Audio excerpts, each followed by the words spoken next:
esteja convosco. Ele está no meio de nós. Proclamação do Evangelho de Jesus Cristo, segundo Mateus. Glória a vós, Senhor. Naquele tempo, os fariseus fizeram um plano para apanhar Jesus em alguma palavra. Então mandaram os seus discípulos, junto com alguns do partido de Herodes, para dizerem a Jesus: Mestre, sabemos que és verdadeiro e que de fato ensinas o caminho de Deus. Não te deixes influenciar pela opinião dos outros, pois não julgas um homem pelas aparências. Dize-nos, pois, o que pensas? É lícito ou não pagar imposto a César? Jesus percebeu a maldade deles e disse: Hipócritas, por que me preparais uma armadilha? Mostrai-me a moeda do imposto.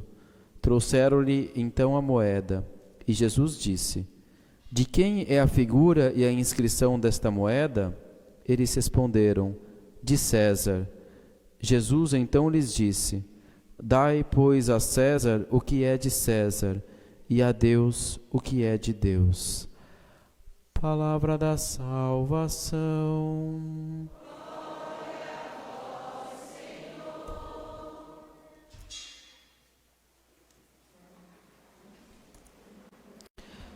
Dai a César o que é de César e a Deus o que é de Deus.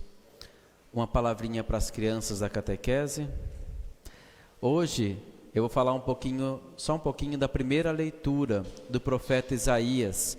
Se vocês prestarem atenção na primeira leitura, Deus diz assim: Eu te chamei, Ciro, pelo seu nome, e eu te conheci antes de você me conhecer. Ciro era um grande rei, um rei muito importante naquela época, e ele não conhecia a Deus, mas Deus conhecia Ciro e chamava Ciro pelo nome dele. Cada um de vocês e cada um de nós, Deus nos conhece pelo nosso nome. Ele nos chama pelo nosso nome, todos vocês, cada um de nós, mesmo antes da gente saber de Jesus, saber de Deus Pai, Ele já sabia o nosso nome. E Ele tinha um plano para cada um de nós. Assim como a gente vê na primeira leitura, Deus tinha um plano muito importante para esse grande rei, que era Ciro, e que nem conhecia a Deus. Vocês estão na catequese para conhecer o nome de Deus, saber o que Ele espera de cada um de vocês, mas Ele já conhece vocês, e Ele já sabe o nome de cada um de vocês, e vocês podem confiar nele, que Ele chama vocês, cada um, pelo nome. Uma palavrinha aos que apresentarão os filhos ao batismo. Os pais e padrinhos serão batizadas 4 crianças hoje aqui. Hoje a gente vê Jesus dizendo: Dai a César o que é de César e a Deus o que é de Deus. Em resumo, o que vocês estão fazendo hoje é apresentando esses filhos e afilhados e dizendo: O Senhor nos confiou eles, mas nós damos eles ao Senhor em particular a Jesus Cristo, vivo e ressuscitado, porque eles pertencem ao Senhor, pertencem ao Deus único, e nós queremos, com a nossa vida de pais e padrinhos, ajudar essas crianças a que elas saibam e percebam que elas são hoje ovelhas de Jesus Cristo, marcadas dele para sempre. Se a moeda tem a face de César, hoje essas crianças passam a ter a face de Jesus Cristo, que é o rosto de Deus Pai, e pertencem a Ele. Vocês estão dizendo: o Senhor confiou esses filhos a nós, e nós confiamos esses filhos a Deus, ao Senhor, e nós queremos ajudar a Deus para que a vida toda deles seja marcada como ovelhas de Jesus Cristo, pertencentes a Ele. Elas pertencem a Ele. O Evangelho, povo de Deus de hoje, apresenta a cilada que os fariseus armaram para Jesus. É lícito pagar imposto a César? César se afirmava como Deus, era um imperador muito importante naquela época, de um grande império, e ele tinha uma grande autoridade sobre o Império Romano, 2000 anos atrás, e muitos em Israel se negavam a aceitar César, porque Deus era o único que devia reinar sobre Israel. E César exigia que se cultuasse ele, se acendesse incenso para ele. Se Jesus respondesse que não era lícito que se pagasse imposto a César, então ele cairia na inimizade com os romanos. E se ele respondesse que sim, ele estaria negando que Deus era o Senhor de Israel e que ele era o Messias, aquele que viria reinar sobre Israel. A resposta de Jesus não foi uma jogada esperta para sair de uma cilada.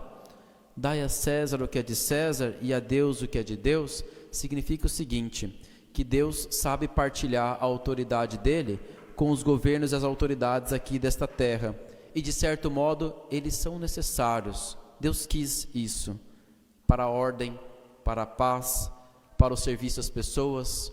Se não houvesse governo, como que haveria paz, como que haveria serviços públicos de saúde, serviços de transporte, como que haveria segurança?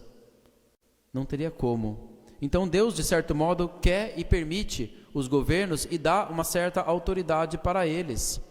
E nós devemos respeitar. Diz São Paulo, paguem o imposto a quem é devido, a taxa para quem é devida e a honra para quem é devida, na carta aos Romanos. Significa que nós devemos respeito aos governantes, porque ele é um tipo de serviço para o povo, ou pelo menos deveria ser. E São Paulo e o Evangelho foram escritos num período muito diferente do nosso. Eles escreveram isso num período em que o governo perseguia os cristãos, em que eles corriam risco de morrer por causa da fé deles. Nós hoje no Brasil ainda não chegamos nesse ponto, podemos vir na missa tranquilamente aos domingos, podemos nos declarar cristãos, o governo ainda não nos persegue, mas na época que São Paulo escreveu isso, não era assim. São Clemente de Roma, que é o quarto Papa, depois de São Pedro, ele tem uma oração muito bonita, rezando, pedindo pelo bem dos governantes e pela paz. Ele que seria morto pelo próprio Império Romano, poucos anos depois. A gente deve obediência às leis, mas existe um poder que está acima de todos os governantes, que é o de Deus. Dar a Deus o que pertence a Deus. O que pertence a Deus? Tudo.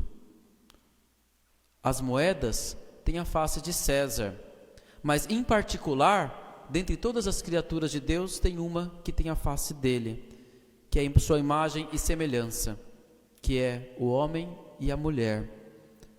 O que pertence diretamente a Deus? A nossa fé, a nossa confiança, a nossa esperança é em Deus em primeiro lugar, e nós trazemos a sua imagem, vai dizer Santo Agostinho. Sempre que um governo deixa de respeitar esta imagem de Deus em nós ou em alguma pessoa, este governo perde os seus direitos. Os governos e as pessoas podem ajudar ou podem atrapalhar a Deus, podem ajudar ou atrapalhar a nossa fé, mas a nossa fé, nossa esperança não estão em nenhum governo, nenhum partido político, mas é no Senhor em primeiro lugar, porque é Ele que dirige a história, mesmo usando daqueles que não o conhecem. Ele é o único Deus, como a gente vê na primeira leitura. Ele que chamou Ciro e fez dele um rei vitorioso nas batalhas, para que ele pudesse libertar o povo de Israel. Para quem não sabe, Ciro era um imperador muito importante, ali mais ou menos no ano 500 a.C., lá na região da Pérsia, que é o Irã. E o império dele ia desde a Índia até o Egito. Era o maior império que já tinha sido feito até aquela época, e ainda é um dos maiores impérios já feitos na história. E Ciro virou o rei através de vários esquemas políticos, guerras, conquistas, assassinatos. Era assim que se virava rei naquela época. E até hoje também tem muitos esquemas políticos e muitas alianças que se faz. Mas Deus conhecia Ciro, mesmo sem que ele soubesse, e o chamou pelo nome e usou como instrumento. Hoje a gente ouve que o principal motivo que Ciro se tornou esse grande rei mesmo sem ele saber, era para poder libertar o pequeno e insignificante povo de Israel, que talvez ele nem conhecesse, mas que estava lá no exílio da Babilônia. Dentre todas as batalhas, todas as estradas que ele construiu, todas as coisas que ele fez, ele nem imaginaria que o verdadeiro motivo pelo qual Deus o fez rei, permitiu que ele se tornasse rei, era para permitir que Israel voltasse para casa. O que a gente tira de tudo isso? Primeiro, respeitar o nosso governo, sempre rezar por ele, todos os dias, se possível. Isso é necessário, isso é bom. Em segundo lugar, a gente ter consciência da nossa participação. O nosso governo, graças a Deus, é democrático. A gente pode conhecer os nossos governantes, conhecer os seus princípios, as suas propostas e votar conscientemente, participar. Em segundo lugar, reconhecer que toda pessoa carrega a face de Deus e pertence a Ele em primeiro lugar. Em terceiro lugar, Deus também nos chama, a nós, pelo nome, como chamou a Ciro. Ele também tem para nós uma missão única, e muitas vezes é algo que a gente nem imagina, algo que para nós parece pequeno, perto dos nossos outras preocupações e outros acontecimentos da nossa vida. Dentre todas as batalhas, todas as construções, todas as cidades, todos os romances, a coisa mais importante da vida de Ciro, e ele nem sabia, era ajudar no plano de Deus para libertar Israel, que carregava a face escondida de Deus. Não faz muito tempo, a gente estava fazendo a nossa pastoral de rua, e a gente foi a distribuição lá dos alimentos, e aí a gente passou ali, foi passando, né? A gente passa, conversa, distribui. Não tem muito que a gente pode fazer muitas vezes, né? As pessoas aceitam, mas elas aceitam o alimento, mas basicamente foi isso. A gente não fez muita coisa, saímos. Numa outra vez que a gente voltou, uma das pessoas que estava ali, ele estava ajudando ali uma outra pessoa, e ele chegou para nós, para o nosso grupo, e falou: olha, aquela vez que vocês passaram aqui, aconteceu alguma coisa, e a minha mulher e eu conseguimos sair da rua, porque nós acreditamos e achamos que era isso que Deus tinha para nós. Mas assim, a gente nem imaginava que aquela pessoa, dentre todas aquelas outras ali, que a gente nem falou grandes coisas, nem fizemos uma grande oração, que ela seria resgatada naquele dia.